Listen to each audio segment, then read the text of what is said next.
MBC 강원 영동 시사 프로그램 라디오 동서남북입니다. 네, 혹시 관광 거점 도시를 아시나요?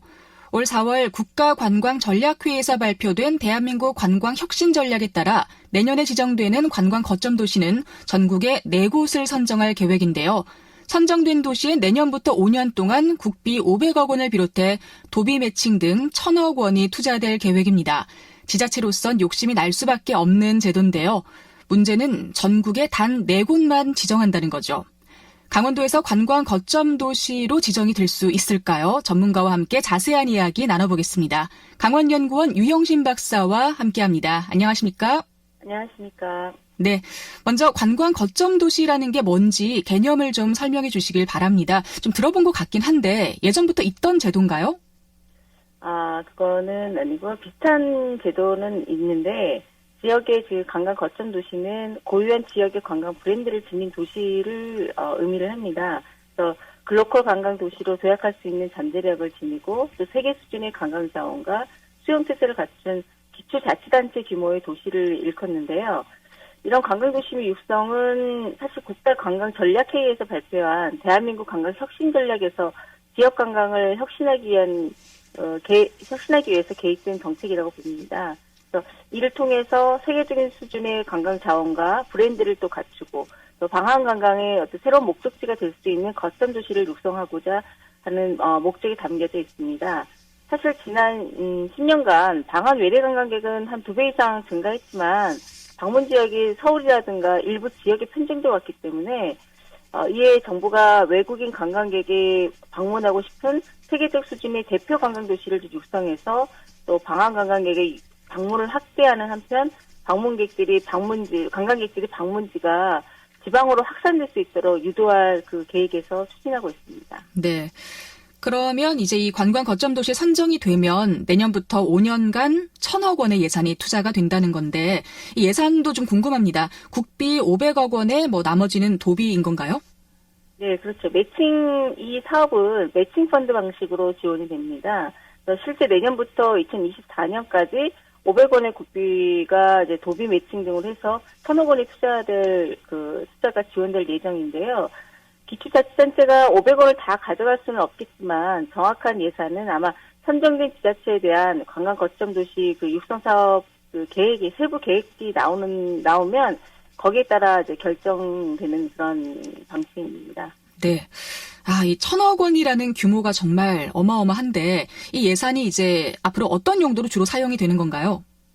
선정된 지역이 각각 관광 거점 도시로 될 수 있도록 5년간, 그러니까 2020년부터 2024년 관광 브랜드 전략 수립이라든가 지역 특화 관광 자원과 컨텐츠 개발, 또 도시 접근성과 수용 태세 개선, 또 홍보 마케팅을 종합적으로 좀 지원하는 부분이고요.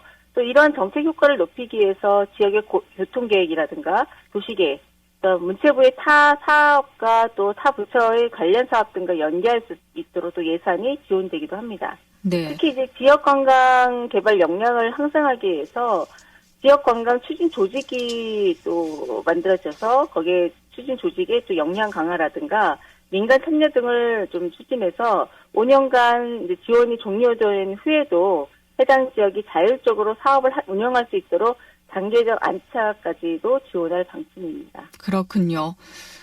관광 거점 도시로 선정이 돼서 또 외국인 관광객이 많이 오는 그런 국제 관광 도시로 발돋움할 수 있다면 얼마나 좋겠습니까? 그런데 이 쏟아부어야 하는 지자체 매칭 예산이 좀 만만치 않겠다라는 생각이 들거든요. 그렇다면 예산 규모가 좀 작은, 상대적으로 가난한 지자체들은 생각하기 좀 힘들지 않을까 싶기도 한데 어떤가요? 네, 사실 좀 그렇죠. 그래서 예산을 떠나서 사실은 현재를 기준으로 글로벌 자원력이라든가 접근성 등을 고려해서 글로벌 성장 잠재력을 염두에 두고 있기 때문에 사실 강원도의 여러 기초자치단체들은 접근성 등의 난점이 좀 있을 수밖에 없는 구조이죠. 네, 그렇군요. 그래서 네. 아무래도 조금 힘든 시스템이라서 볼 수 있습니다. 그렇군요. 좀 처음에는 꿈에 부풀어서 얘기를 들었는데 지금 조금 마음이 착잡해지는 것 같습니다. 그런데 이렇게 워낙에 지원되는 이 국비 규모가 크다 보니까 전국적으로도 경쟁이 아주 치열할 것 같거든요.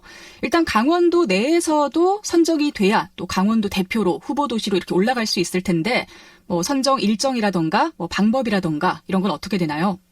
예, 문체부는 일단 12월 4일까지 공모를 좀 마감한 다음에 강원도를 비롯해서 8개 광역도시가 신청한 24곳의 도시를 대상으로 2달간 서면 심사, 또 현장 심사, 발표 심사를 거쳐서 내년 1월 말에 4곳의 관광도시를 선정할 예정이 있습니다. 네. 사실 아까도 이제 조금 강원도에서 불리한 면이 없지 않아 있을 것 같다, 좀 어려울 수도 있다라는 말씀을 하셨는데 이 평가 기준이 궁금하거든요. 그 확실한 평가 기준이 지금 마련이 돼 있나요? 네, 어쨌든 관광 수용력이라든가 접근성, 관광 자원의 경쟁력과 실현 가능성 등이 가장 핵심으로 기준이 되고요. 기본적인 도시 여건의 경쟁력이라든가 발전 가능성 등이 평가 기준입니다. 근데 이제 안에 들여다보면 사실 이 중 핵심은 일단 도시의 내 외국인의 방문객 수라든가, 그다음에 거기에 대한 비율, 그다음에 공항, KTX, 여객 항만 등 교통 기반 접근성이 가장 높은 비중을 차지하고 있다고 보시면 됩니다. 네.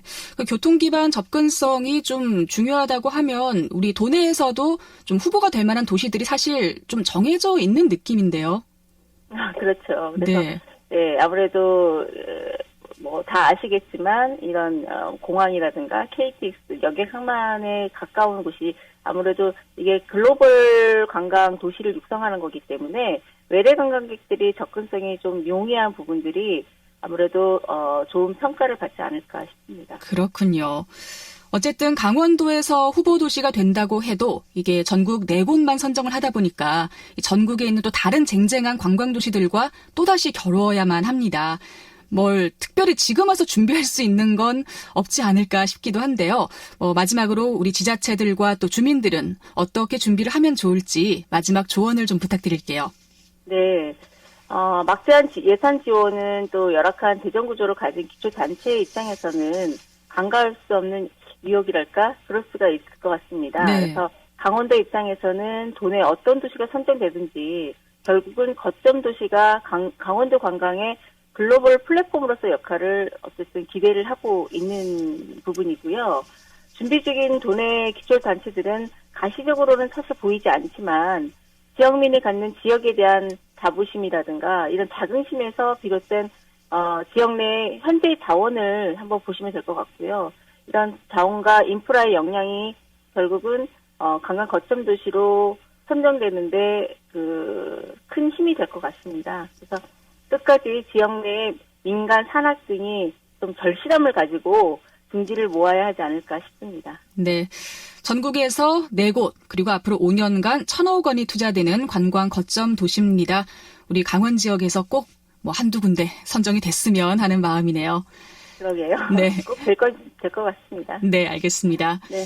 자, 오늘 감사합니다. 세상보기 강원연구원 유영심 부연구위원과 함께 이야기 나눴습니다. 고맙습니다. 네, 감사합니다.